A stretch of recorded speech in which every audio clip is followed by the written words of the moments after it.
എടി ഇന്ന് നിനക്ക് തൊഴിലുറപ്പ് എവിടെയാണ്? അത് നമ്മുടെ പഞ്ചായത്തിൻ്റെ കവലയിൽ അവിടുത്തെ കാടൊക്കെ വെട്ടിത്തെളിക്കാനായിട്ട്. എനിക്കും അവിടെ തന്നെയാണ്. അവിടെ വരുമ്പോൾ ഞാൻ എൻ്റെ മോളുടെ വിശേഷം പറയാം. കല്യാണത്തിന് ശേഷം ഞാൻ ഉണ്ടാക്കിയിട്ടുള്ള കുറച്ച് ലഡുവും കൊണ്ടുവരുന്നുണ്ട്. പണി നമുക്ക് ചെയ്യാം, കഴിക്കുകയും ചെയ്യാം എന്നൊക്കെ പറയുന്ന രീതിയിൽ നമ്മുടെ നാട്ടിൻപുറങ്ങളിലെ സ്ത്രീകൾ, പ്രായമായവർ ഒക്കെ തൊഴിലുറപ്പിൻ്റെ വലിയ ഒരു ആഹ്ലാദത്തിലൂടെ തൊഴിൽ ചെയ്ത സംസ്കാരം ഇനി ഇല്ലാതാകാൻ പോവുകയാണോ എന്നുള്ള ആശങ്കയാണ് ഇന്നത്തെ എഡിറ്റോറിയൽ അനാലിസിസിൽ നമ്മൾ പങ്കുവയ്ക്കാൻ ഉദ്ദേശിക്കുന്നത്. രാജ്യത്തെ കോടിക്കണക്കിന് വരുന്ന ഗ്രാമീണ മനുഷ്യരുടെ മുമ്പിൽ ഇപ്പോൾ വരാനിരിക്കുന്ന ഇരുളടഞ്ഞ ദിനങ്ങളെക്കുറിച്ചുള്ള ഒരു ഭയം ഉയർന്നു വരികയാണ്. പട്ടിണിയെ പേടിച്ച് ഗ്രാമങ്ങളിൽ നിന്ന് നഗരങ്ങളിലെ ചേരികളിലേക്കൊക്കെ പലായനം ചെയ്തിരുന്ന വലിയൊരു വിഭാഗം ജനതയ്ക്ക് ആത്മവിശ്വാസത്തോടുകൂടി സ്വന്തം നാട്ടിൽ പണിയെടുത്ത് ജീവിക്കാൻ കരുത്തു നൽകിയ ഒരു മഹാപദ്ധതിയുണ്ട്. ആ മഹാപദ്ധതിയുടെ അന്ത്യവിധി കുറിക്കപ്പെട്ടിരിക്കുകയാണ് കേന്ദ്ര സർക്കാരിലൂടെ. ലോകം കണ്ട ഏറ്റവും വലിയ ദാരിദ്ര്യ നിർമ്മാർജ്ജന പദ്ധതിയായിട്ടുള്ള ഒന്നിനെ 10ാം ക്ലാസ് ബുക്കിലെ പേര് മാറ്റുന്നത് പോലെ നിസ്സാരമായിട്ട് കേന്ദ്രം പടിക്ക് പുറത്താക്കിയിരിക്കുന്നു. ഗ്രാമീണ തൊഴിലുറപ്പ് പദ്ധതി. ആ പദ്ധതിയിൽ നിന്ന് രാഷ്ട്രപിതാവായ മഹാത്മാഗാന്ധിയുടെ പേര് വെട്ടിമാറ്റിയെന്ന് മാത്രമല്ല, നമ്മുടെ ഗ്രാമീണരുടെ ജീവഞരമ്പായ തൊഴിലുറപ്പ് പദ്ധതിയുടെ ഘടന പൂർണ്ണമായിട്ടും മാറ്റുകയും ചെയ്യുന്ന വിവാദ ബില്ല് പ്രതിപക്ഷത്തിൻ്റെ ശക്തമായിട്ടുള്ള പ്രതിഷേധത്തിനിടെ മോദി സർക്കാർ ലോക്സഭയിൽ അവതരിപ്പിച്ചു കഴിഞ്ഞിരിക്കുന്നു. ഇത് സംസാരിക്കുമ്പോൾ സ്വാഭാവികമായിട്ടും നമ്മളുടെയൊക്കെ മനസ്സിലേക്ക് ഒരു ചിത്രമായിട്ട് തെളിഞ്ഞു വരേണ്ടത് നമ്മുടെ നാട്ടിൻപുറങ്ങളിലും ഗ്രാമീണ മേഖലകളിലും പട്ടണ പ്രദേശങ്ങളിലും ഒക്കെ, ഒരുപക്ഷെ നഗരപ്രദേശങ്ങളിൽ പോലും വലിയ രീതിയിൽ കൂട്ടം ചേർന്ന് പണിയെടുത്തിരുന്ന തൊഴിലുറപ്പ് പ്രവർത്തകരുടെ ദൃശ്യങ്ങളാണ്. നമ്മളുടെ നിത്യേനയുള്ള ജോലിക്കായി യാത്ര ചെയ്യുമ്പോൾ തെരുവിൻ്റെ ഏതെങ്കിലും ഒരു ഓരത്ത് നിന്നുകൊണ്ട് ജോലി ചെയ്യുന്ന തൊഴിലുറപ്പ് പ്രവർത്തകർ അവർ ആ ഭാഗം വൃത്തിയാക്കുകയോ അവിടെ ഒരു ഹരിതവേലി സ്ഥാപിക്കുകയോ ഒരു ഹരിത ഉദ്യാനം സ്ഥാപിക്കുകയോ മാലിന്യം നിർമ്മാർജ്ജനം ചെയ്യുകയോ ഒക്കെ ചെയ്യുന്ന ദൃശ്യങ്ങൾ കണ്ട് ആണ് നാം ഈ കാലങ്ങളിലൂടെ പോയിട്ടുള്ളത്. അവരെ ഒന്നടങ്കം അതിൽ നിന്ന് ഇല്ലാതാക്കുന്ന, അവർക്കതിൻ്റെ അവകാശം ലഭ്യമല്ലാതാക്കി തീർക്കുന്ന ഒരു പദ്ധതിയുടെ മാറ്റത്തിലേക്ക് ഇപ്പോൾ കടന്നിരിക്കുന്നു. സ്വാഭാവികമായിട്ടും വലിയ രീതിയിൽ അതിനെതിരെ പ്രതിഷേധം ഉയരേണ്ടതുണ്ട്. മഹാത്മാഗാന്ധി ദേശീയ ഗ്രാമീണ തൊഴിലുറപ്പ് പദ്ധതി, ആ പദ്ധതിയുടെ പൂർണ്ണമായിട്ടുള്ള പേര് അതാണെങ്കിൽ പോലും നമ്മൾ തൊഴിലുറപ്പ് പദ്ധതി, തൊഴിലുറപ്പിന് പോകുന്നുണ്ടോ, തൊഴിലുറപ്പ് നാളെയാണ്, മറ്റന്നാളാണ് എന്നിങ്ങനെയുള്ള വാക്കുകളാണ് പൊതുവെ ഉപയോഗിക്കാറുള്ളത്. പക്ഷേ അതിൻ്റെ പേര് എന്ന് പറയുന്നത് മഹാത്മാഗാന്ധി ദേശീയ ഗ്രാമീണ തൊഴിലുറപ്പ് പദ്ധതി എന്നുള്ളതാണ്. ഇനി മുതൽ അതൊരു ചരിത്രം മാത്രമായിട്ട് മാറുന്നു. പകരം വരുന്നത് മഹാത്മാഗാന്ധി എന്ന പേരിന് നേരെ ഒരു ചുവന്ന വര വരച്ച് വെട്ടുന്നു.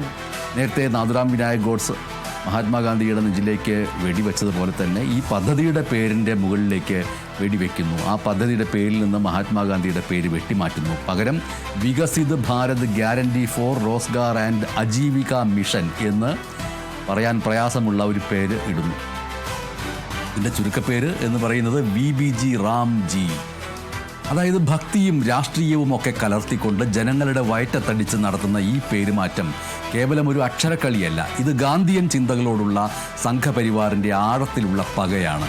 അതുകൊണ്ട് തന്നെയാണ് ഗ്രാമവികസന മന്ത്രി ശിവരാജ് സിംഗ് ചൗഹാൻ അവതരിപ്പിച്ച ബില്ലിനെതിരെ പ്രതിപക്ഷം ഒറ്റക്കെട്ടായിട്ട് മുന്നോട്ട് വന്നു. രാഷ്ട്രപിതാവിനെ അവഹേളിക്കാൻ പാടില്ല എന്ന് അവർ പാർലമെൻറ്റിൽ മുദ്രാവാക്യം മുഴക്കി. പാർലമെൻറ്റിന് പുറത്തും ആ മുദ്രാവാക്യം മുഴങ്ങേണ്ടതുണ്ട്. നമ്മുടെ നാട്ടിൻപുറങ്ങളിലുടനീളം ആ മുദ്രാവാക്യം മുഴങ്ങേണ്ടതുണ്ട്. രാജ്യത്തിൻ്റെ രാഷ്ട്രപിതാവിൻ്റെ പേര് വെട്ടിമാറ്റിയിട്ട് ആ സ്ഥാനത്ത് സ്വന്തം രാഷ്ട്രീയ ബ്രാൻഡ് പ്രതിഷ്ഠിക്കുന്ന ഈ അഹങ്കാരത്തെ എന്ത് പേരിട്ടാണ് നമ്മൾ വിളിക്കേണ്ടത് എന്നാണ് പ്രതിപക്ഷം ചോദിക്കുന്നത്. നമുക്ക് ഇതിനുമായി ബന്ധപ്പെട്ട ചരിത്രത്തിലേക്കൊന്ന് പോകേണ്ടതുണ്ട്. 2005 അന്ന് 1ാം UPA സർക്കാർ ഇടതുപക്ഷത്തിൻ്റെ പിന്തുണയോടുകൂടി ഈ നിയമം കൊണ്ടുവന്നപ്പോൾ അന്ന് വെറുമൊരു പദ്ധതിയല്ലായിരുന്നു അത്. പദ്ധതി എന്നുള്ള വാക്കിനുപരിയായിട്ട് അതൊരു അവകാശമായിരുന്നു. ഈ രാജ്യത്തെ പട്ടിണിപ്പാവങ്ങളായിട്ടുള്ള സ്ത്രീകളടക്കമുള്ള പ്രായമായവരടക്കമുള്ളവർക്ക് തൊഴിൽ ഉറപ്പായി കിട്ടും എന്ന് വ്യവസ്ഥ ചെയ്യുന്ന ഒരു അവകാശത്തിൻ്റെ പേരായിരുന്നു അത്. അന്നത്തെ വാക്കുകൾ ഓർക്കേണ്ടതുണ്ട്. ഹർ ഹാത്ത് കോ കാം, കാം കാ പുരാ ധാം എന്നായിരുന്നു. ഓരോ കൈകൾക്കും ജോലി, ഹർ ഹാത്ത് കോ കാം. ഇത് മാത്രമല്ല, ആ ജോലിക്ക് പൂർണ്ണമായിട്ടുള്ള വേതനവും അതായിരുന്നു മുദ്രാവാക്യം എന്ന് പറയും. ആ മുദ്രാവാക്യത്തിൻ്റെ കീഴെ ആരൊക്കെയാണ് വന്നിട്ടുള്ളത്? ഈ രാജ്യത്തെ കോടാനുകോടിയായിട്ടുള്ള ദളിതർ, ആദിവാസികൾ, സ്ത്രീകൾ, ജന്മിമാരുടെ വീട്ടുപടിക്കൽ പോയി പണിക്കായിട്ട് കെഞ്ചേണ്ടി വന്നിരുന്ന ഒരു കാലഘട്ടത്തെയാണ് ഈ പദ്ധതി മാറ്റിമറിച്ചത്. ബ്രാനെ ഒരു ജോലി തരണേ, ഇന്നത്തെ കഞ്ഞി കുടിക്കാൻ എന്ന് പറഞ്ഞ് കാൽക്കൽ വീഴുന്ന ഒരവസ്ഥയിൽ നിന്ന് മാറിയിട്ട് തൊഴിലൊരവകാശമായിട്ട് മാറിയതിൻ്റെ ചരിത്രമാണ്. അപ്പോൾ തൊഴിൽ നൽകുക എന്ന ചുമതലയിൽ നിന്ന് ഇപ്പോൾ കേന്ദ്ര സർക്കാർ ഒഴിയാനുള്ള ആദ്യത്തെ ശ്രമം എന്നുള്ള നിലയ്ക്കാണ് ഈ പദ്ധതിയുടെ പേര് മാറ്റിയിട്ട് അതിൽ വ്യവസ്ഥകൾ വെച്ചിട്ട് സംസ്ഥാനങ്ങളുടെ മേൽ അധിക ഭാരം ഏർപ്പെടുത്തുന്ന നിലയിലേക്ക് കാര്യങ്ങൾ വരുന്നു. ഗ്രാമങ്ങളിലാണ് ഇന്ത്യയുടെ ആത്മാവ് കുടികൊള്ളുന്നത് എന്ന് പറഞ്ഞത് മഹാത്മാഗാന്ധിയാണ്, രാഷ്ട്രപിതാവാണ്. ആ ഗാന്ധിജിയുടെ പേര് ആ പദ്ധതിക്ക് നൽകിയത് വലിയൊരു ദീർഘവീക്ഷണമായിരുന്നു. ഗ്രാമസ്വരാജ് എന്ന് പറയുന്ന സ്വപ്നത്തിലേക്കുള്ള ഒരു ചവിട്ടുപടിയായിട്ട് വേണം മഹാത്മാഗാന്ധി ദേശീയ തൊഴിലുറപ്പ് പദ്ധതിയെ നമ്മൾ കാണാനായിട്ട്. 100 ദിവസത്തെ തൊഴിൽ എന്ന് പറയുന്നത് നിയമപരമായിട്ടുള്ള ഒരു ഉറപ്പായിരുന്നു. നിങ്ങൾക്ക് നിശ്ചയമായും ഒരു വർഷം 100 ദിവസം തൊഴിൽ കിട്ടിയിരിക്കും. ആ 100 ദിവസത്തെ തൊഴിലിന് കൃത്യമായി അതിൻ്റെ വേതനം കിട്ടിയിരിക്കുമെന്ന് പറയുന്നത് നിശ്ചയമായ ഒരു ഉറപ്പാണ്, നിയമപരമായിട്ടുള്ള ഉറപ്പാണ്. ജോലി നൽകിയില്ല എങ്കിൽ പകരം തൊഴിലില്ലായ്മ വേതനം നൽകണമെന്നതാണ് അതിൻ്റെ നിയമം. എന്നാൽ ഇപ്പോൾ അവതരിപ്പിച്ചിരിക്കുന്ന പുതിയ ബില്ലിൽ ആ ഉറപ്പ് എവിടെ പോയി? ആ ഉറപ്പിന് പകരം തൊഴിലുറപ്പ്, ആ വാക്കിൻ്റെ ഒരു ഭംഗി നോക്കുക, ആ വാക്കിനകത്ത് ഒളിച്ചിരിക്കുന്ന അവകാശബോധത്തിൻ്റെയും സ്ഥിരതയുടെയും ഭംഗി നോക്കുക. തൊഴിലുറപ്പ് എന്ന് പറയുന്നത് ഇപ്പോൾ ആ വാക്കേ ഇല്ലാതായി പോകും. മഹാത്മാഗാന്ധിയുടെ പേര് വെട്ടിയത് ഒരു ഭാഗത്ത് നിന്ന് കിട്ടെ, തൊഴിലുറപ്പിൽ നിന്ന് ഉറപ്പ് വെട്ടിമാറ്റിയിട്ട് പകരം നൽകിയിരിക്കുന്ന പേര് മിഷനാണ്. വെറും മിഷൻ, ദൗത്യം മിഷനായിട്ട് മാറിയിരിക്കുന്നു. മിഷൻ എന്ന് പറഞ്ഞാൽ സർക്കാർ വിചാരിച്ചാൽ മാത്രം പണം നൽകുന്ന ഒരു ലളിതമായൊരു പരിപാടി എന്നുള്ളതിലേക്ക് അതിനെ മാറ്റുന്നു. അപ്പോൾ ഉറപ്പ് എന്ന വാക്ക് ഇല്ലാതാകുന്നതോടുകൂടി അവ്യവസ്ഥ വരുന്നു, അനിശ്ചിതത്വം വരുന്നു. കിട്ടുമോ കിട്ടില്ലയോ, ജോലി ഉണ്ടാകുമോ, പുതിയ വ്യവസ്ഥ പ്രകാരം ഞങ്ങൾക്ക് ജോലി ഉണ്ടാവുമോ, ഇത്രയും പേർക്ക് തൊഴിൽ നൽകാനുള്ള അവസ്ഥ പുതിയ വ്യവസ്ഥയിലുണ്ടോ, ഇങ്ങനെയുള്ള വലിയ അസ്വസ്ഥതകൾ വരും. ഈ പുതിയ ബില്ലിലെ ഏറ്റവും പ്രധാനപ്പെട്ട ചതി, ഒളിഞ്ഞിരിക്കുന്നതും പ്രത്യക്ഷവുമായിട്ടുള്ള ചതി എന്താണ് എന്ന് വെച്ചാൽ, പണമില്ലാത്ത സംസ്ഥാനങ്ങളെ കൊണ്ട് നിർബന്ധിച്ചിട്ട് പണം മുടക്കിപ്പിക്കുക എന്നതാണ്. നമ്മൾക്കറിയാം, നമ്മുടെ ചുറ്റുപാടുമുള്ള നിരവധിയായിട്ടുള്ള സുഹൃത്തുക്കൾ, ബന്ധുക്കൾ, നാട്ടുകാർ, അവരോട് നമ്മൾക്ക് ക്രൗര്യം കാണിക്കാൻ കഴിയുന്നത് എങ്ങനെയാണ്? നിത്യച്ചെലവിന് പോലും പണമില്ലാത്ത ഒരു വ്യക്തിയാണ്, ഒരു കുടുംബമാണ് എന്ന് അറിഞ്ഞിട്ടും അവരിൽ നിന്ന് എങ്ങനെ ഇങ്ങോട്ട് പണം പിടുങ്ങാം എന്ന് വിചാരിക്കുന്നിടത്താണ് നമ്മളുടെ മനസ്സിൻ്റെ അകത്തുനിന്ന് മാനവികത നഷ്ടമായി എന്നുള്ള തോന്നൽ വരുന്നു. സാമ്പത്തിക പ്രതിസന്ധിയിൽപ്പെട്ടിരിക്കുന്ന സംസ്ഥാനങ്ങളിൽ ചിലതിനെ തെരഞ്ഞു പിടിച്ച് ഒന്നുകൂടി അവർക്ക് നൽകാനുള്ള അവകാശങ്ങൾ നൽകാതിരിക്കുകയും അവരെ ഒന്നുകൂടി ഞെരുക്കുകയും ചെയ്തിട്ട് ആ ഞെരുക്കലിൻ്റെ ഭാഗമായിട്ട് ജനം അസ്വസ്ഥപ്പെടുമ്പോൾ അതിൻ്റെ പേരിൽ വോട്ട് ചോദിച്ചുകൊണ്ട് ഞങ്ങളെ ആശ്രയിച്ചാൽ നിങ്ങൾക്ക് വികസനം കൊണ്ടുവരാമെന്ന് പറയുന്ന ഒരു വ്യവസ്ഥ, അതൊരു ഭാഗത്ത് നിൽക്കെ തന്നെയാണ് ഇവിടെ പണമില്ലാത്ത സംസ്ഥാനങ്ങളെ കൊണ്ട് നിർബന്ധിച്ചിട്ട് പണം മുടക്കിപ്പിക്കുക എന്നുള്ളത്. ഇതുവരെ ഈ പദ്ധതിയുടെ വേതനം എന്ന് പറയുന്നത് 100% കേന്ദ്രമാണ് നൽകിയിരുന്നത്. 10% ഭരണച്ചെലവ് മാത്രമാണ് സംസ്ഥാനങ്ങൾ വഹിക്കേണ്ടി വന്നിരുന്നത്. എന്നാൽ ഇനി മുതൽ ഈ മഹാത്മാഗാന്ധി എന്നുള്ള പേര് മാറ്റിയിട്ട് തൊഴിലുറപ്പ് എന്നുള്ള പേര് മാറ്റിയിട്ട് മിഷൻ എന്ന പേരിൽ അതിനെ പരിഷ്കരിച്ച് കൊണ്ടുവരുമ്പോൾ 40% തുക സംസ്ഥാനങ്ങൾ കണ്ടെത്തണം. 100%-ൽ 40%. കേന്ദ്ര സർക്കാരിൻ്റെ ഈ നീക്കത്തിൽ BJP കൂടി ഉൾപ്പെടുന്ന NDA സഖ്യത്തിൽ തന്നെ ഭിന്നതയുണ്ട്. പുതിയ ഈ ബില്ലിലൂടെ പദ്ധതിയുടെ സാമ്പത്തിക ഭാരം സംസ്ഥാനങ്ങളുടെ ചുമലിലേറ്റുന്നതിൽ NDAയിലെ രണ്ടാമത്തെ വലിയ കക്ഷിയായിട്ടുള്ള TDP അതൃപ്തിയിലാണ്. ആന്ധ്രാപ്രദേശിനെ പോലെ സാമ്പത്തിക പ്രതിസന്ധിയിലായ സംസ്ഥാനങ്ങളുടെ അവസ്ഥ പ്രയാസമാകും. ഈ ബില്ല് പാർലമെന്ററി സ്റ്റാൻഡിംഗ് കമ്മിറ്റിയുടെ സൂക്ഷ്മമായ പരിശോധനയ്ക്ക് വിടണമെന്നുള്ള ആവശ്യവും ഒരു ഭാഗത്ത് ഉയരുന്നുണ്ട്. പക്ഷേ അതൊക്കെ നടപ്പാക്കപ്പെടുമോ എന്നുള്ളത് പാർലമെന്റിലും രാജ്യസഭയിലും ലോക്സഭയിലും ഒക്കെയുള്ള വലിയ മഹാഭൂരിപക്ഷത്തിൻ്റെ പശ്ചാത്തലത്തിൽ പ്രതിപക്ഷ സ്വരങ്ങൾക്ക് എത്രത്തോളം മുന്നോട്ട് പോകാൻ കഴിയുമെന്നുള്ളത് സംശയാസ്പദം. ആന്ധ്രാപ്രദേശ് വിട്ടിട്ട് നമുക്ക് നമ്മുടെ കേരളത്തിൻ്റെ കാര്യം നോക്കാം. കേരളത്തിൽ ഏകദേശം 22,61,000 സജീവ തൊഴിലാളികളുണ്ട് തൊഴിലുറപ്പ് പദ്ധതി. നമ്മൾ നാട്ടിൻപുറങ്ങളിലൂടെയും ഗ്രാമപ്രദേശങ്ങളിലൂടെയും പഞ്ചായത്തുകളിലൂടെയും പട്ടണങ്ങളിലൂടെയൊക്കെ യാത്ര ചെയ്യുമ്പോൾ കാണുന്ന തൊഴിലുറപ്പ് പദ്ധതി തൊഴിലാളികൾ ഒരു 10-20 പേരോ മറ്റോ ആയിരിക്കും നമ്മൾ കാണുന്നത്. അതേപോലെ കേരളത്തിൻ്റെ വിവിധ ഭാഗങ്ങളിൽ നിത്യേന ഇതേ രീതിയിൽ 22,61,000 പേർ സജീവമായിട്ട് ഈ തൊഴിലുറപ്പ് പദ്ധതിയിലൂടെ തൊഴിൽ ചെയ്തുകൊണ്ടിരിക്കുന്നുണ്ട്.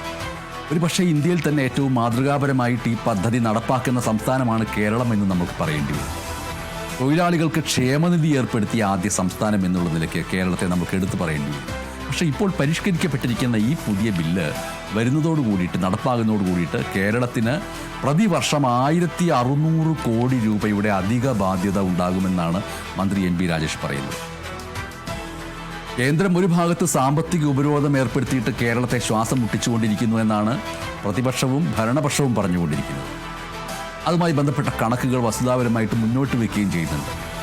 അങ്ങനെ ഇരിക്കെ ഈ 1600 കോടി രൂപ കൂടി കണ്ടെത്താൻ കഴിഞ്ഞില്ലെങ്കിൽ കേരളത്തിലെ ഇപ്പോൾ നമ്മൾ സൂചിപ്പിച്ച 22 ലക്ഷം തൊഴിലുറപ്പ് പദ്ധതി അംഗങ്ങളായിട്ടുള്ള കുടുംബങ്ങളുടെ അടുക്കളയിൽ തീ പുകയില്ല എന്ന അവസ്ഥ. ഇത് മനഃപൂർവ്വമായിട്ടുള്ള ബോധപൂർവമായിട്ടുള്ളൊരു അട്ടിമറിയല്ലേ എന്നുള്ളൊരു ചോദ്യം നമ്മുടെ മുന്നിലേക്ക് വരികയാണ്. മഹാത്മാഗാന്ധിയുടെ പേര് വെട്ടിമാറ്റിയിട്ട് തൊഴിലുറപ്പ് എന്നുള്ള വാക്ക് വെട്ടിമാറ്റിയിട്ട് നൽകിയിരിക്കുന്ന ഈ മിഷൻ മുന്നോട്ട് വയ്ക്കുന്ന ബില്ലിലെ ഒരു പ്രധാനപ്പെട്ട വരിയുണ്ട്. അതായത് തിരക്കേറിയ കൃഷിപ്പണിക്കാലത്ത് 60 ദിവസം വരെ ഈ പദ്ധതി മരവിപ്പിക്കാമെന്നുള്ളതാണ്. ഇതിലും വലിയൊരു ക്രൂരത വേറെയുണ്ടോ?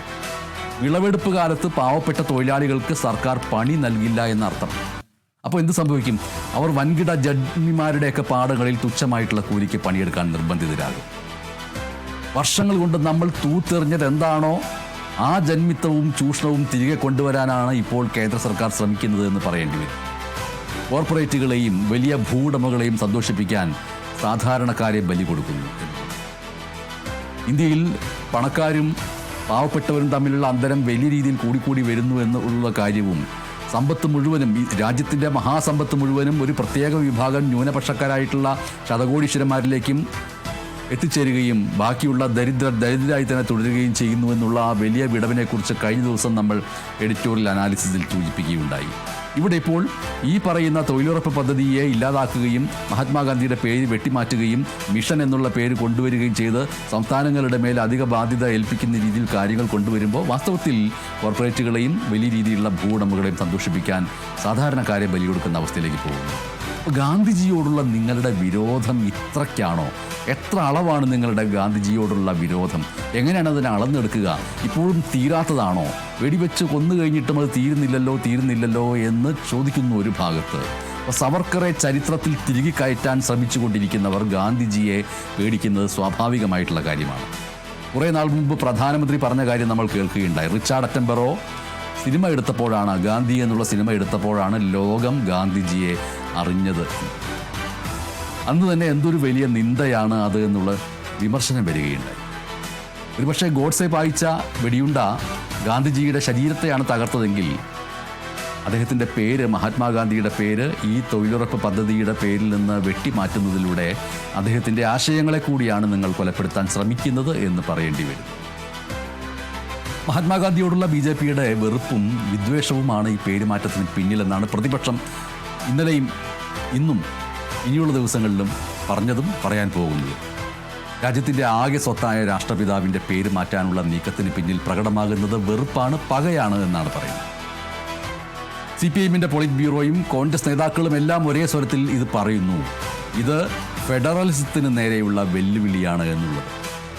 കോൺഗ്രസ് നേതാവ് KC വേണുഗോപാൽ ചോദിച്ച ചോദ്യം പ്രസക്തമാണ്. ചരിത്രം നിങ്ങളെ ഗാന്ധിജിയുടെ പേര് വെട്ടിയ മന്ത്രിയായിട്ട് ഓർക്കും എന്നാണ് ഗ്രാമീണ വികസന മന്ത്രി ശിവരാജ് സിംഗ് ചൗഹാനോട് KC വേണുഗോപാൽ പറഞ്ഞത്. ഈ രാജ്യത്തെ ഓരോ പൗരൻ്റെയും വികാരമാണത്. അത് KC വേണുഗോപാൽ പറയുന്നു എന്നേ ഉള്ളൂ. എല്ലാവരുടെയും നാവിൽ വരുന്നൊരു വികാരം എന്നുള്ളതിലേക്കാണ് അതിനെ കാണേണ്ടത്. രാജ്യത്തെ ദരിദ്രർക്കും അതിദരിദ്രർക്കും താങ്ങും ആശ്രയവുമാണ് ഈ തൊഴിലുറപ്പ് പദ്ധതി എന്ന് പറയുന്നത്. അതിനെ അട്ടിമറിക്കാനുള്ള ബില്ല് ദൂരവ്യാപകമായിട്ടുള്ള പ്രത്യാഘാതങ്ങൾ സൃഷ്ടിക്കുമെന്നുള്ളതിൽ യാതൊരു സംശയവുമില്ല. നിലവിൽ ഉള്ള ആ പദ്ധതിയെ എങ്ങനെയൊക്കെ ദുർബലപ്പെടുത്താൻ കഴിയും, എങ്ങനെയൊക്കെ ഇല്ലാതാക്കാൻ കഴിയും എന്നുള്ള ഗവേഷണം നടത്തിയിട്ടാണോ പുതിയ ബില്ല് അവതരിപ്പിച്ചിരിക്കുന്നത് എന്ന് പ്രതിപക്ഷം മുന്നറിയിപ്പ് നൽകുന്നതും അതുകൊണ്ടാണ്. മഹാത്മാഗാന്ധി ദേശീയ തൊഴിലുറപ്പ് പദ്ധതിയുടെ പേരിൽ നിന്ന് മഹാത്മാഗാന്ധിയുടെ പേര് വെട്ടിമാറ്റുകയും ഒപ്പം തന്നെ തൊഴിലുറപ്പ് എന്നുള്ള വാക്ക് വെട്ടിമാറ്റുകയും ചെയ്തിട്ട് പുതിയ രൂപത്തിൽ അതിനെ പരിഷ്കരിച്ച് ആവിഷ്കരിക്കാൻ ശ്രമിക്കുമ്പോൾ ഉണ്ടാകുന്ന ആശങ്കകൾ വളരെ പ്രധാനപ്പെട്ടതാണ്. ഇതുമായി ബന്ധപ്പെട്ട ആശങ്കകൾ സാമൂഹ്യ നിരീക്ഷകരും രാഷ്ട്രീയ നിരീക്ഷകരുമൊക്കെ വലിയ രീതിയിൽ പറഞ്ഞു കഴിഞ്ഞു. സാധാരണക്കാർ ഒരു പക്ഷേ പറയാൻ സാധ്യതയുള്ള വാക്കുകൾ നമ്മുടെ മുന്നിലുണ്ട്. മാസങ്ങളായിട്ട് കൂലിയിട്ടിട്ട് മക്കളെ, ഈ പണിയുള്ളത് കൊണ്ടാണ് പട്ടിണിയില്ലാതെ കഴിയുന്നത്. ഇതിപ്പോൾ സർക്കാർ നിർത്താൻ പോവുകയാണെന്ന് കേൾക്കുന്നു. ഇനി ഏത് ജന്മിയുടെ പഠിക്കലാണ് ഞങ്ങൾ പോയി നിൽക്കേണ്ടത്? ഗാന്ധിജി എന്ന് പറയുന്നത് ഞങ്ങളുടെ ധൈര്യമായിരുന്നു. ആ പേര് മാറ്റിയാലും ഞങ്ങളുടെ വിയർപ്പിൻ്റെ വില മാറ്റാൻ ഇവർക്ക് പറ്റുമോ എന്നുള്ള ചോദ്യങ്ങൾ നമ്മുടെ രാജ്യത്തെ ഗ്രാമാന്തരങ്ങളിലെ തൊഴിലുറപ്പിൽ തൊഴിലെടുക്കുന്ന സാധാരണക്കാരുടെ നാവിൽ നിന്ന് വന്നു എന്ന് തന്നെ. പട്ടിണി കിടക്കുന്നവർക്ക് ബ്രാൻഡിങ്ങും പേരുമാറ്റവും ഒന്നും മനസ്സിലാകില്ല. അവർക്ക് വേണ്ടത് അന്നമാണ്, ഭക്ഷണമാണ് എന്നുള്ളതാണ്. ആ ഭക്ഷണത്തിന് വേണ്ടി, അന്നത്തിന് വേണ്ടി നേരം വെളുത്ത് വൈകിട്ട് വരെ പണിയെടുക്കാൻ അവർ തയ്യാറുമാണ്. കഴിഞ്ഞ കുറച്ച് വർഷങ്ങളായിട്ട് ഈ പദ്ധതിയെ കേന്ദ്രം എങ്ങനെയാണ് നേരിട്ടതെന്ന് നമ്മൾ നോക്കേണ്ടതുണ്ട്.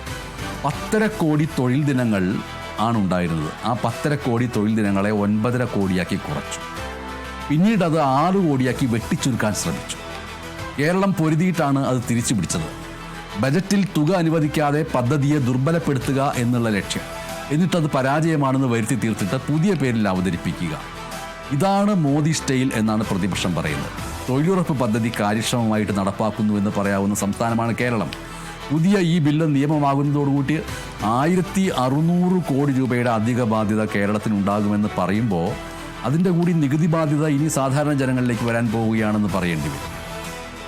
ഇപ്പോൾ തന്നെ കേന്ദ്രത്തിൻ്റെ സാമ്പത്തിക ഉപരോധങ്ങളിൽ പെട്ട് വലയുകയാണ് കേരളം. അതുകൊണ്ട് തന്നെ 22,61,000 പേർ വരുന്ന തൊഴിലുറപ്പ് തൊഴിലാളികളെ വലിയ ആശങ്കയിലാക്കുന്നതാണ് ഈ ഒരു സ്ഥിതി എന്ന് പറയുന്നത്. ഇത് ഒരു പുതിയ കാര്യമല്ല. മുൻപും ഇതേപോലെ പല പദ്ധതികളുടെയും പേര് മാറ്റിയിട്ടുണ്ട്. അത് നമ്മൾക്കറിയാം. നിർമ്മൽ ഭാരത് എന്നതിനെ സ്വച്ഛ് ഭാരത് എന്ന അഭിയാൻ എന്നാക്കി മാറ്റി. ഇന്ദിര ആവാസ് യോജനയെ പ്രധാനമന്ത്രി ആവാസ് യോജന എന്നാക്കി മാറ്റി. രാജീവ് ആവാസ് യോജനയെ സർദാർ പട്ടേൽ മിഷൻ എന്നാക്കി മാറ്റി. നാഷണൽ ഇ ഗവേണൻസിനെ മെയ്ക്ക് ഇൻ ഇന്ത്യ എന്നാക്കി. ഇങ്ങനെ പേരുകൾ മാറ്റി മാറ്റി പുതിയതൊന്ന് ആവിഷ്കരിക്കുന്നു എന്നുള്ള രൂപത്തിൽ വന്നിട്ടുള്ള പട്ടികയുടെ എണ്ണം ഇതേപോലെ നീളുകയാണ്. പൊതുവെ ഇതിനെ വിമർശിച്ചുകൊണ്ട് പ്രതിപക്ഷം പറയാറുള്ളത് സ്വയം പുകഴ്ത്താനുള്ള ഈ വെമ്പലാണ്. ഈ വെമ്പൽ രാജ്യത്തെ ദരിദ്രരെ ബാധിക്കുമ്പോൾ അത് അപകടകരമാകുമെന്നുള്ളതാണ്. ഈ ബില്ല് നിയമമാകുമ്പോൾ ഇന്ത്യയിലെ ഗ്രാമീണ ജീവിതത്തിന് എന്താണ് സംഭവിക്കുക? ഗ്രാമീണ ജീവിതം തകരും. വികസിത ഭാരതം എന്ന് പറയുന്നത് ഒരു പരസ്യവാക്യമായിട്ട് അവശേഷിക്കും. രാജ്യത്തിൻ്റെ വരുമാനത്തിൻ്റെ ഭൂരിഭാഗവും 10% അതിസമ്പന്നർ കൈയാളുമ്പോൾ ബാക്കിയുള്ള 90% ഒരേ ഒരു പിടിവള്ളിയാണ് നിങ്ങൾ അറുത്തു മാറ്റുന്നത്. ഇതൊരു ചെറിയ കാര്യമല്ല. ഇന്ത്യയുടെ ആത്മാവിനെതിരെയുള്ള യുദ്ധമായിട്ട് വേണം ഇതിനെ കാണാൻ. ഇതിനെതിരെ ശബ്ദമുയർത്തേണ്ടത് സ്വാഭാവികമായിട്ടും ജനാധിപത്യ വിശ്വാസികളുടെ കടമയായിട്ട് മാറുകയും ചെയ്യും. മഹാത്മാഗാന്ധി ഗ്രാമീണ തൊഴിലുറപ്പ് പദ്ധതിയെ വെട്ടിമാറ്റിക്കൊണ്ട് റാംജി എന്ന പേരിൽ കേന്ദ്ര സർക്കാർ കൊണ്ടുവരുന്ന ഈ പുതിയ നിയമം സംസ്ഥാനങ്ങൾക്ക് മേൽ അമിതമായിട്ടുള്ള സാമ്പത്തിക ബാധ്യത അടിച്ചേൽപ്പിക്കുന്നു എന്ന് മാത്രമല്ല, സംസ്ഥാനങ്ങളുടെ അധികാരങ്ങളെ കൂടുതലായിട്ട് തട്ടിയെടുക്കുന്നതുമാണ്. തൊഴിലുറപ്പ് പദ്ധതിയുടെ 100% ചെലവും ഇതുവരെ വഹിച്ചിരുന്ന കേന്ദ്ര സർക്കാർ പദ്ധതി ചെലവിൻ്റെ 40% ഇനി മുതൽ സംസ്ഥാനം വഹിക്കണമെന്ന് പറയുമ്പോൾ ആത്യന്തികമായിട്ട് ആ തൊഴിലുറപ്പിൻ്റെ ഗുണഭോക്താക്കളാകുന്ന പാവങ്ങളെ ചോദ്യം ചെയ്യുകയും അവരെ പ്രതിസന്ധിയിലാക്കുകയുമാണ്. എന്ന് മാത്രമല്ല, പദ്ധതിയുടെ നടത്തിപ്പിൻ്റെ നിയന്ത്രണം പൂർണ്ണമായിട്ടും കൈയാളുക കേന്ദ്ര സർക്കാരായിരിക്കും. ഒരു ഭാഗത്ത് സംസ്ഥാനങ്ങളുടെ കയ്യിൽ നിന്ന് 40% തുക വാങ്ങുന്നു, എന്നിട്ട് ഈ പദ്ധതിയുടെ പൂർണ്ണമായിട്ടുള്ള നിയന്ത്രണം കേന്ദ്ര സർക്കാരിൻ്റെ കയ്യിൽ വരുത്തുകയും ചെയ്യുന്നു. അപ്പോൾ ഓരോ സംസ്ഥാനത്തിനും നൽകേണ്ട വിഹിതം എത്രയാണ് എന്ന് തീരുമാനിക്കുന്നതും കേന്ദ്രമായിരിക്കും. അപ്പോൾ കേന്ദ്രത്തിൻ്റെ മാനദണ്ഡ പ്രകാരമായിരിക്കും, റൂൾസ് ആൻഡ് റെഗുലേഷൻസ് പ്രകാരമായിരിക്കും സംസ്ഥാന വിഹിതം നിർണ്ണയിക്കുക. സ്വാഭാവികമായിട്ടും കേരളം പോലെയുള്ള പ്രതിപക്ഷ പാർട്ടികൾ ഭരണത്തിലുള്ള സംസ്ഥാനങ്ങളോടുള്ള വിവേചനത്തിനുള്ള സാധ്യതയും ഒപ്പമുണ്ടാകും.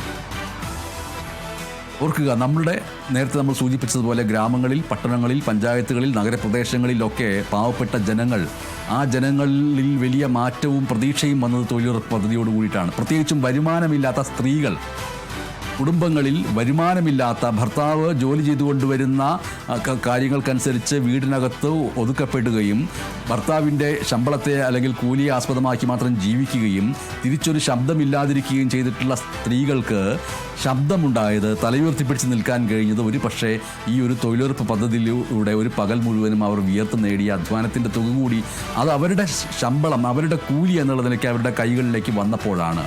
അപ്പോൾ വരുമാനമില്ലാത്ത സ്ത്രീകൾ വാസ്തവത്തിൽ ഈ തൊഴിലുറപ്പ് പദ്ധതിയിലൂടെ വലിയ രീതിയിൽ ശാക്തീകരിക്കപ്പെട്ടു. ആ ശാക്തീകരിക്കപ്പെട്ട സ്ത്രീകൾ കൂടി ചേർന്നിട്ടാണ് കേരളത്തിലെ കുടുംബശ്രീ പദ്ധതി പോലുള്ള പദ്ധതികൾ കൂടി സഫലീകൃതമായിട്ടുള്ളതും ഇതിലൂടെയാണെന്ന് മനസ്സിലാക്കേണ്ടതുണ്ട്. അപ്പോൾ 22 ലക്ഷം പേർ എന്ന് പറയുന്ന കേരളത്തിലെ ഈ തൊഴിലുറപ്പ് പദ്ധതിയിൽ പെടുന്ന 22 ലക്ഷം പേരിൽ ഭൂരിപക്ഷവും സ്ത്രീകളാണ് എന്നുള്ള കാര്യവും നാം മറക്കരുത്. തൊഴിലുറപ്പ് പദ്ധതിയിൽ പണിയെടുക്കുന്നവരെ കണ്ടാലും അറിയാം, അതിൽ കൂടുതലും സ്ത്രീകൾ തന്നെയാണ്. ഈ സ്ത്രീകൾക്ക് സ്വന്തമായിട്ടുള്ള നിലനിൽപ്പ്, സ്വന്തമായ അസ്തിത്വം എന്നിവയെല്ലാം സാധ്യമായത് ഈ പദ്ധതിയിലൂടെയാണ്. എന്ന് മാത്രമല്ല, സ്ത്രീകളിൽ തന്നെ കൂടുതലും 70 വയസ്സിന് മുകളിലുള്ളവരാണ്. മിക്കവാറും 70 വയസ്സിന് മുകളിലുള്ളവർ. അപ്പോൾ അവർക്ക് അവരുടേതായ ഒരു അസ്തിത്വം ഉണ്ടാക്കിയെടുത്ത ഒന്നാണ് ഈ തൊഴിലുറപ്പ് പദ്ധതി എന്ന് പറയുന്നത്.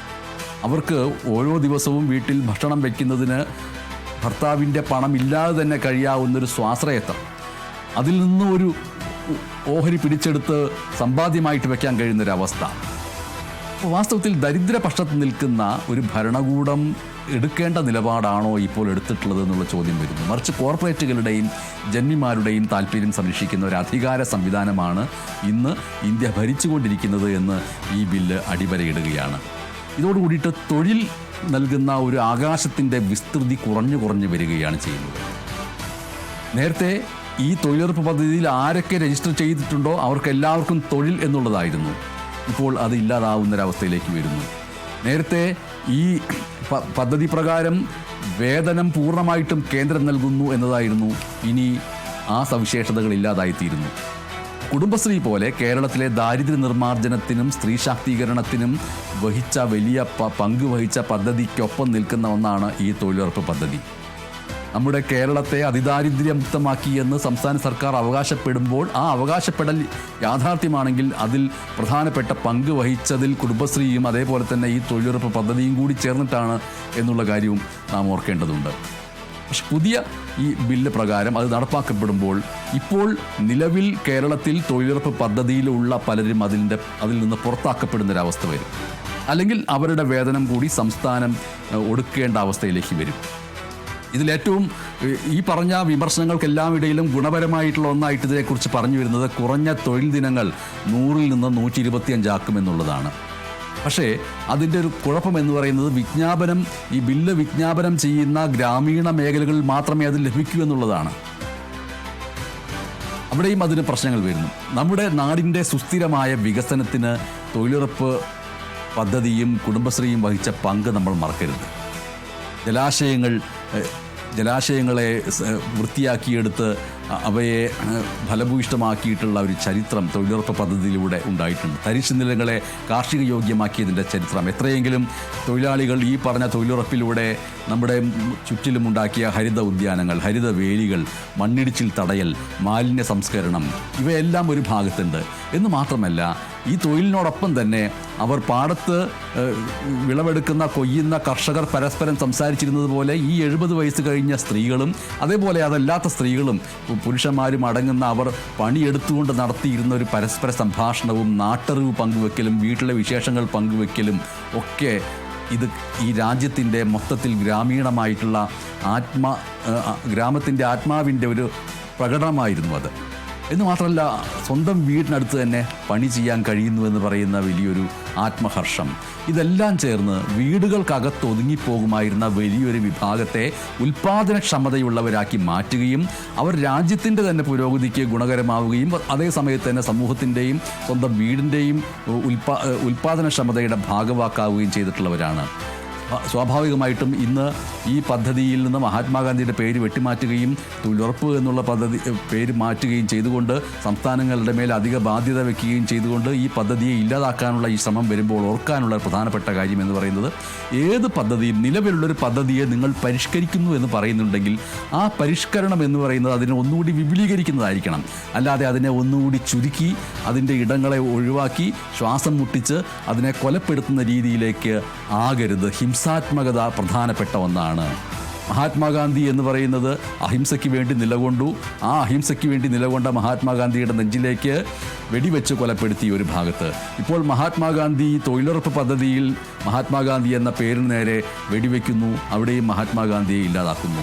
തൊഴിലുറപ്പ് പദ്ധതി എന്ന് പറയുന്ന സജീവമായിട്ട് തലയുയർത്തിപ്പിടിച്ചു നിന്നിരുന്ന ജീവനുള്ള ഒരു പദ്ധതിയെ പരിഷ്കരിക്കുന്നു എന്ന് പറഞ്ഞുകൊണ്ട് അതിനെ ചുരുക്കി ശ്വാസം മുട്ടിച്ച് കൊല്ലാൻ ശ്രമിക്കുന്നു.